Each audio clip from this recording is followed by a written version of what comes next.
根据伊朗前总统马哈默德·艾哈迈蒂内加德官方社交媒体上的消息，前总统会见了该国不同地区的大学生，对维吾尔问题进行了评估。艾哈迈德内加德指责中国对维吾尔人进行种族灭绝，谴责伊朗政府对中国无声。他说，现在在亚洲中心的维吾尔地区，中国犯下了种族灭绝罪，他们给孩子和妇女带来种种麻烦，以消除一个民族。世人为此感到羞愧，保持沉默。他们认为自己将永远留在这个世界上，不会被追究责任。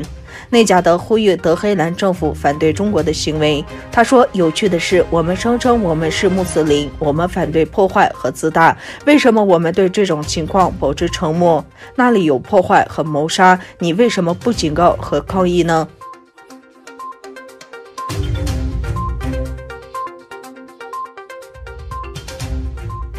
美国国务卿布林肯与国防部长奥斯汀上任后首次外访选择亚洲，并以日本作为起点。布林肯与奥斯汀3月16日与日本高层召开美日安全保障协议委员会会议，又称2+2会谈。出席这次会谈的除了布林肯及奥斯汀，还有日本外务大臣茂木敏充和防卫大臣岸信夫。会谈结束以后，美日高层发表联合文件，批评中国的作为违背国际秩序，并对中国实施海警法深表关切。美日两国发布的联合声明将矛头指向中国，称后者违背现存国际秩序，是美日同盟以及国际社会的一个课题。联合文件又确认，日本冲绳县尖阁诸岛是美日安保条约第5条适用对象，坚决反对有损于日本对尖阁诸岛施政的任何行动，并明确指出，持续反对任何寻求改变现状或有损日本管制的片面行动，并且对香港局势以及东突厥散地区的人权状况表示深刻忧虑。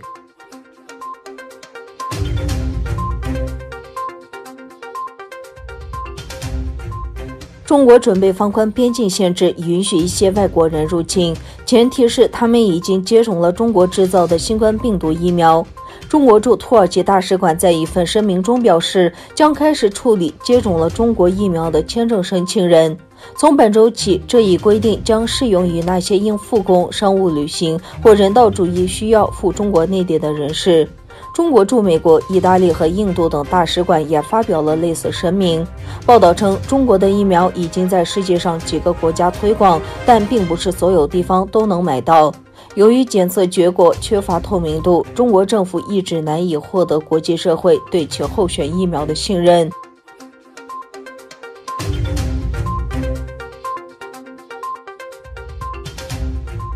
中国周二就欧盟联盟计划对中国在东突厥散侵犯人权的行为实施制裁，向欧盟发出警告，称如果布鲁塞尔干涉中国内政，北京不会让步。中国驻欧盟使团团长张明大使周二在出席欧洲政策中心举办的在线研讨会上，对欧盟准备就维吾尔问题制裁中国官员发出了这一警告。我们希望对话，不希望对抗，请欧盟方面三思而后行，张明大使说。若有人执意要搞对抗，我们不会让步。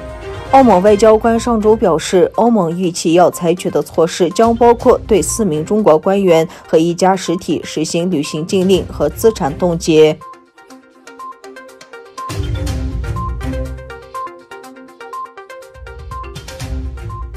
英国政府于16日公布脱欧后外交与国防战略报告，将会把未来外交重点转向印太地区，大举增加4成核弹头库存量，从180枚提升至260枚。媒体称为冷战以来英国对外交国防事务最具变革性评估。除了将俄国定调为明确威胁，报告表明，对英国经济安全来说，中国为国家级最大威胁，是系统性挑战。据报道，英国政府最近在间谍、网络攻击和人权问题上与北京和莫斯科建立了更多外交关系。